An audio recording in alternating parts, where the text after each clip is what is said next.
Shalom, Kepala Bidang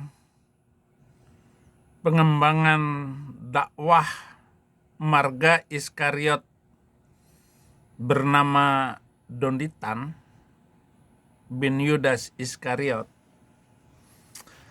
Dia membuat video mempermainkan kekristenan, mempermainkan orang-orang Kristen untuk diajak dan ditipu masuk Islam.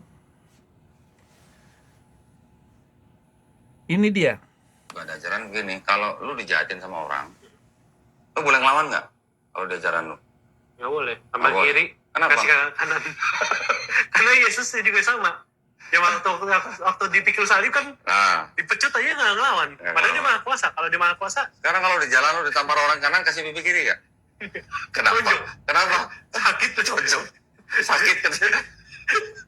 Lo berarti lu nggak ngikutin Bible dong? Lah, Ayo.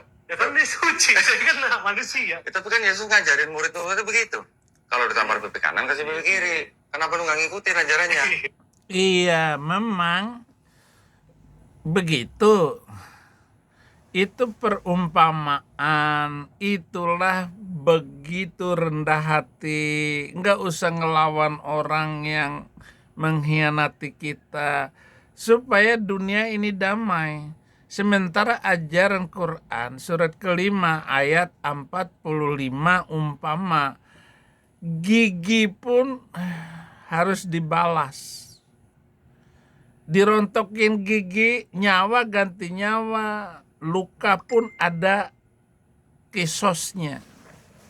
Itu ajaran balas dendam yang diajarkan oleh orang Nabi Arab yang hidup 600 tahun kemudian. Dan dia itu bukan Nabi dari Bani Israel, dia bukan memiliki apapun firman dari langit itu. Semua karangan dia, omongan dia. Turun ayat, turun celana, turun ayat. Itulah Muhammad. Gimana? Kamu mempermasalahkan bahwa ajaran Yesus itu tidak bisa dipraktekkan. Tidak bisa dipraktekkan oleh orang Kristen. Orang Kristenlah yang mampu melakukan ini semua. Bukan berarti ditampar pipi kanan lalu dikasih yang kiri kasih kanan. Bukan itu. Jangan membalas dendam. Itu sebabnya orang Kristen lebih kaya daripada orang Islam. Kenapa orang Islam itu miskin? Miskin karena suka balas dendam. Karena mengajarkan iri hati. Mengajarkan kebencian kepada orang lain. Itu maksudnya kalau kamu ditampar pipi kiri, kasih pula yang kanan. Bukan itu maksudnya. Memang harfiahnya seperti itu. Jadi kalau kita dirugikan di dalam bisnis kita, jangan membalas merugikan dia, apalagi merusak tokonya, ataupun mencoret-coret, merusak, ataupun memfitnah. Itu nggak usah. Takaran-takaran rezeki itu sudah ada semua. Iskariot. Emang bisa kamu praktekin ajaran nabimu, bahwa nabimu itu adalah teladan. Uswatun hasanah. Laqad kana lakum fi rasulillahi uswatun hasanah. Sungguh di dalam diri nabimu itu ada teladan. Nah, sekarang bisa nggak kamu praktekin kawin sama anak kecil umur 6 tahun? Dia kan teladan. Kan logika yang kamu bangun sama dengan omongan saya ini. Bisa nggak kamu kawin sama anak kecil di Indonesia umur 6 tahun? Pantas nggak? Bisa nggak? Masuk penjara loh. Kalau di Amerika, 20 tahun baru keluar. Kamu gituin anak kecil di sini. Ini Nabi Muhammad kawin sama anak kecil ini kawin. Habis lo Nabi lo. Masuk penjara Nabi lo, bandit. Nabi bandit lo.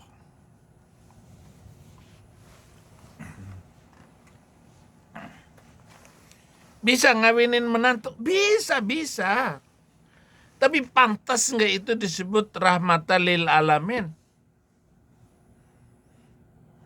Lo cari perkara sama gua lo. Katanya disiapkan uang 50 juta untuk debat dengan Saifuddin Ibrahim. Datang ke sini katanya. 50 juta. 50 juta. 1 triliun. Tahu nggak berapa itu? Berapa kali 50 juta itu 1 triliun? Saya nggak akan mengorbankan memberikan diri saya hanya untuk uang 1 triliun supaya saya balik ke Indonesia ataupun berdebat dengan kamu. Sekarang ini nggak akan terjadi. Mari ke sini 1 triliun, saya bagi-bagi untuk pelayanan di Indonesia dan saya akan menyiapkan banyak jiwa yang dimenangkan. Sini. Cuman 50 juta lu ngomong. Untuk uang tiket saya. 50 juta itu saya duduk di kelas bisnis SQ. Enak aja ngobrol. Ini orang yang benar-benar menyakitkan. Nabimu kawin sama menantu. Apa mau saya balik ke Indonesia kawin sama menantu saya? Coba nidurin pembantu. Itu pembantu saya banyak. Tapi di Indonesia segini nggak punya pembantu. Pembantu untuk urusan pakaian, untuk urusan makan, itu satu pembantu itu. Dia harus punya masakan yang ini. Dan dia harus mengupas buah. Siapin di meja. Enggak bisa diatur lagi sama orang lain. Iya. Kalau makanan di dalam kamar itu sama istri yang nyiapin bawa makan ke kamar, buah. Ataupun kopi teh, susu.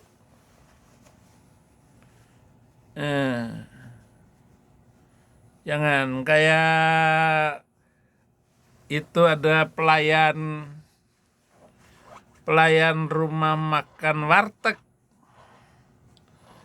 Jam 12 sudah habis, selesai sudah itu. Jadi enggak sampai buka sampai malam warteg yang ada di Tangerang itu.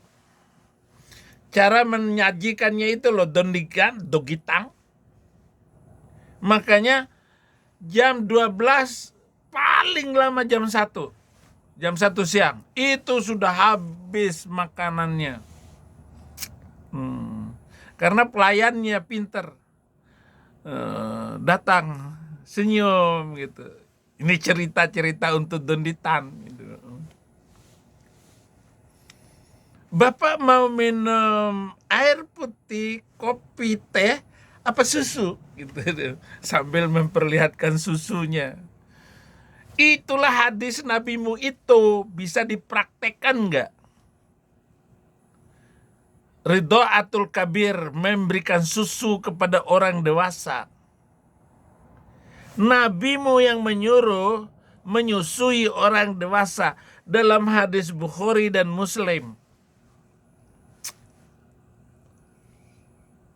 Haulah, istri Abu Hudzaifah, datang kepada Nabi. Kulihat di wajah suamiku ada kecemburuan karena di rumahku ada Salim, budak kami yang sudah mulai dewasa. Apa yang harus saya lakukan ya Rasulullah? Irde'eh, katanya, susuin dia.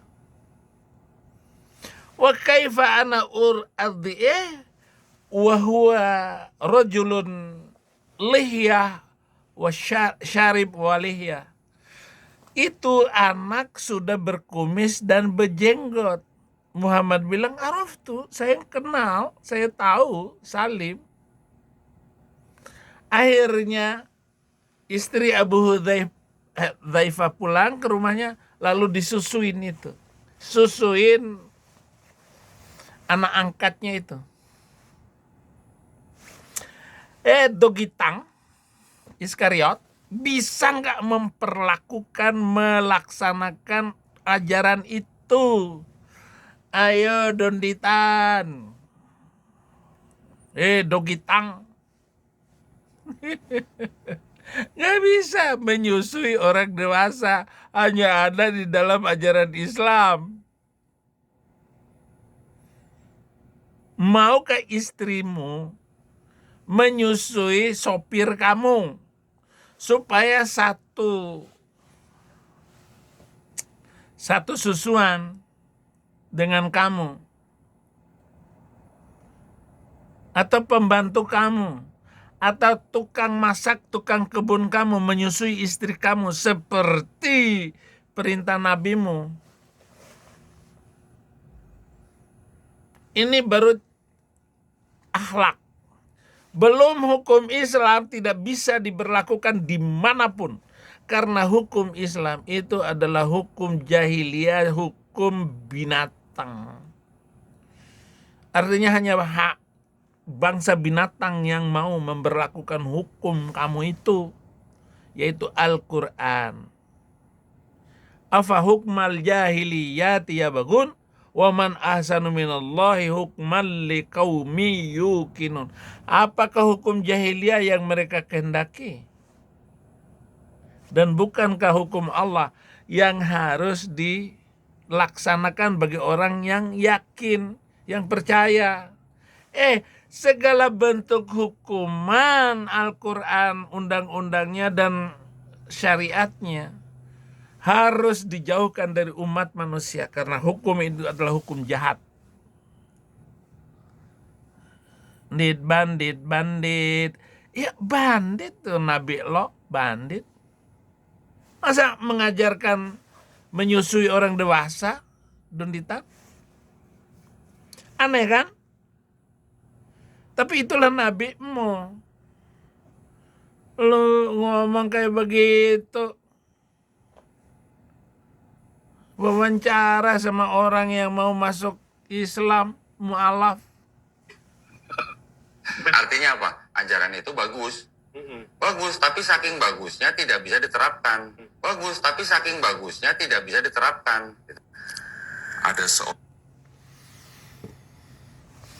Nggak bisa diterapkan. Oh, bisa. Kamu memahaminya secara letterlek. Siapa pula yang mau nempeleng kamu, lalu kamu kasih pipi kanan? Nggak perlu, saudara. Itu kiasan perumpamaan bahwa orang Kristen harus tetap rendah hati, nggak boleh sombong, dan nggak boleh balas dendam, iri hati. Kalau sekarang ini Rudi Iskariot, kamu meninggalkan Kristen, Kainama, Felix Yao, itu kan orang-orang yang nggak pandai memahami bahasa kiasan, bahasa perumpamaan, bahasa hukum. Bahkan kalau saya mau ngatain bahwa kekristenan itu tidak mengajarkan hukum. Yang ada adalah hukum kasih, roh yang harus dinaikkan. Bukan kesombongan, apalagi pakai pedang. Itu kan semua ajaran biadab yang ditampilkan oleh nabimu itu mempermalukan anak cucu sampai hari ini. Kok bisa-bisanya ngikut Nabi Arab loh? Orang sudah biadab kayak begitu diikutin. Jadi nabi pula.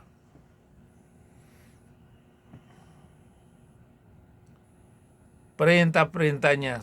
Ini ada sholat, ada puasa, naik haji, nguntungin Arab lagi. Orang Indonesia miskin. Coba kalau Indonesia itu berhenti naik haji.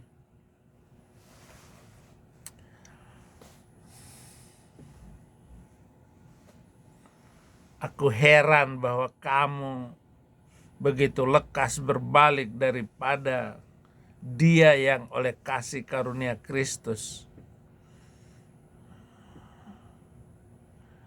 telah memanggil kamu dan mengikuti satu Injil lain. Kamu ikutin Quran, Injil, gombrang gambreng, komprang kampreng, gombal gambul. Yang sebenarnya bukan Injil, hanya ada orang yang mengacaukan kamu dan yang bermaksud untuk memutarbalikkan Injil Kristus. Tetapi sekalipun kami atau seorang malaikat dari sorga yang memberitakan kepada kamu suatu Injil yang lain yang berbeda dengan apa yang sudah saya ajarkan kepada kamu, Donditan, kamu beritakan kepada kamu, terkutuklah kamu, Dogitang. Seperti yang telah kami katakan dahulu, sekarang ku katakan lagi, jika ada orang yang memberitakan kepada kamu suatu Injil yang berbeda dengan apa yang kamu terima, terkutuk, anatema. Rasain lu. Tuhan Yesus memberkati.